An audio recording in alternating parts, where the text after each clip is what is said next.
Baik, shalom buat kita semuanya, adik-adik semuanya. Perkenalkan, nama saya Ridin Afidrita Barat dengan NIM 2401010202. Sebelum saya akan memaparkan materi tentang pengenalan kitab 1 Yohanes saya, yaitu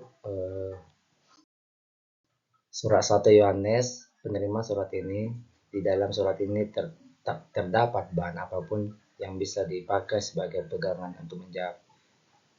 Hanya ada nyata bahwa pengarang dan penerima berhubungan erat. Sapaan anak-anakku dan saudara-saudaraku yang kekasih silih berganti bisa kita lihat dalam 1 Yohanes 2 ayat 1 dan 1 Yohanes 7 ayat 12. Sifat dan maksudnya. Secara formal, surat ini mengikuti kebiasaan Yahudi di Asia Kecil dan sudah disiniari pada surat Ibrani.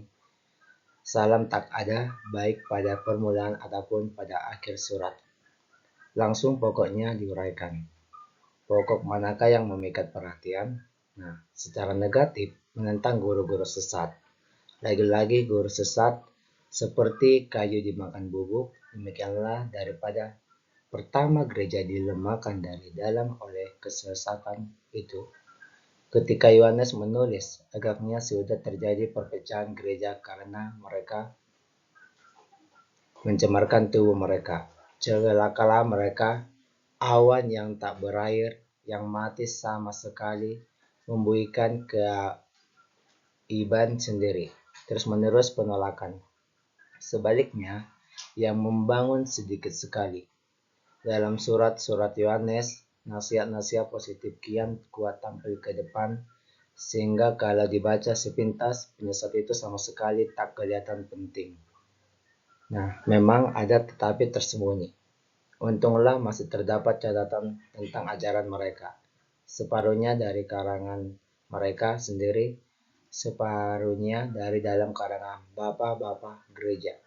Mereka tersinggung karena anggapan bahwa anak-anak Allah dari Allah menderita dan mati. Masakah mereka meniadakan kebodohan salib dengan membeda-bedakan manusia, Yesus, dan anak Allah, Kristus? Sebelum penderitaan dan kematian Yesus, Kristus memisahkan diri pula dari Yesus. Menurut orang banyak di Yerusalem, Aku disalibkan, ditikam dengan tongkat dan bambu, empedu dan cuka diminumkan kepadaku. Padahal aku berbicara dengan engkau. Atau di sini dan perhatikanlah barang yang aku katakan. Inilah perkataan Kristus kepada Rasul Yohanes di Bukit Zaitun, di mana Kristus memanggil Yohanes ketika Yesus menderita.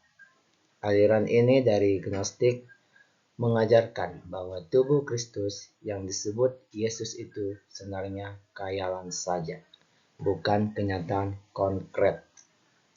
Sesuai dengan anggapan ini, maka aliran sesat ini biasa disebut Doketisme. Doketisme yaitu ajaran tentang sangkaan khayalan. Jelaslah bahwa dengan demikian bukan Kristus yang mati karena kita, sehingga arti penebusan seluruhnya itu hilang lenyap.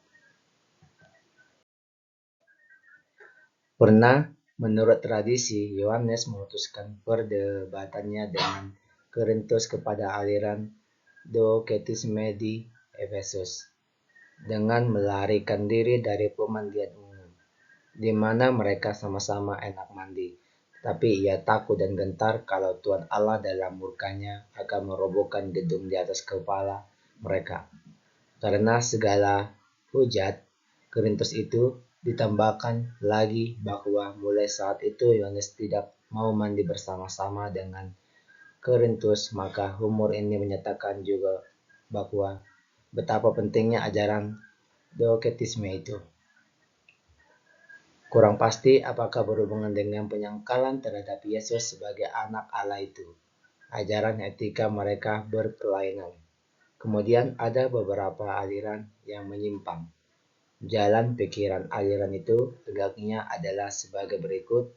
Siapa yang sudah menjadi anak Allah, ia tergolong pada alam terang. Ia tidak terikat lagi pada alam kegelapan. Engkau tidak bisa berdosa. Apa yang dilakukan oleh tubuh penjara jiwa yang hina itu, hasil alam kegelapan, tak dapat mencemarkan jiwa lagi. Jadi, dan kesimpulan ini penting turuti saja kesukaanmu. Kemungkinan bahwa ajaran ini mulai berkembang memang ada. Melihat beberapa reaksi yang hangat dalam 1 Yohanes, jika kita katakan bahwa kita beroleh persekutuan dengan Dia, namun kita hidup dalam kegelapan, kita akan sia-sia atau dengan berdusta.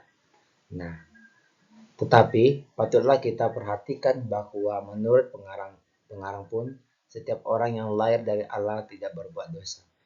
Nah, kita tahu bahwa kita berasal dari Allah, bertentangan dengan ajaran sesat ini yang disemenyakan dengan ajaran sesat ini.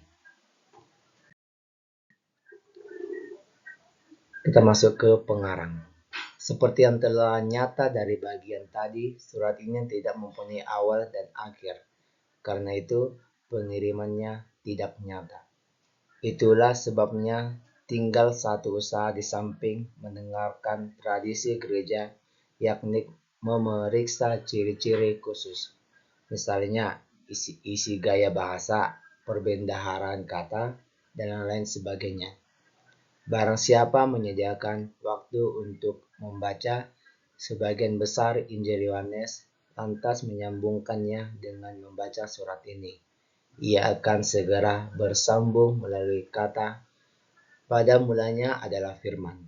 Firman itu bersama-sama dengan Allah, dan firman itu adalah Allah. Ada juga bedanya perkataan kemuliaan dan mempermuliakan tidak tertera dalam surat ini. Yang lebih penting ialah pandangan eskatologis yang tegas dalam surat Yohanes yang tidak begitu terdapat pada Injil Yohanes, yaitu 1 Yohanes 2 ayat 22 dan 3 Yohanes 1 Yohanes 3 ayat 2 sampai 3. Tetapi perbedaan itu tidak merupakan pertentangan, juga tidak dapat menghilangkan persamaan. Karena persamaan yang besar itu, umumnya diterimalah apa yang juga dikatakan oleh tradisi gereja, yakni pengarangnya ialah Yohanes, anak Zebedeus, rasul itu. Mengingat apa yang sudah dikatakan dalam Injil Yohanes, rasanya kita boleh menambahkan lagi bahwa bukan Yohanes sendiri yang menulis surat ini, melainkan pikiran Yohanes dirumuskan oleh tulisannya dalam bentuk tulisannya sendiri. Waktu yang tepat itu mengingat jenis ajaran sesat dalam surat ini, agaknya surat ini harus ditempatkan pada tahun-tahun penghabisan waktu Yohanes tinggal di Efesus. Sudah pasti surat ini diedarkan lebih dulu daripada Injil Yohanes 7. Teori-teori yang menempatkan surat ini jauh pada abad kedua, berdasarkan anggapan bahwa baru pada waktu itulah aliran gnostik cukup kuat untuk menimbulkan reaksi seperti yang diadakan oleh Yohanes. Pada hemat kami menjadi hilang karena kesaksian gereja lama. Polycarpus dan Papias sudah mengetahuinya. Irenaeus, Tertullianus, Clement Alexandrinus mengutipnya sebagai kitab suci.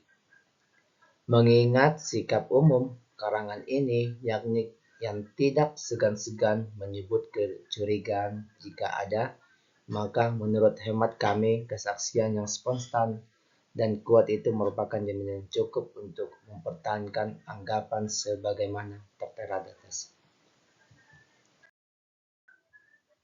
Dan yang terakhir yaitu penutupnya itu soal koma Johanneum.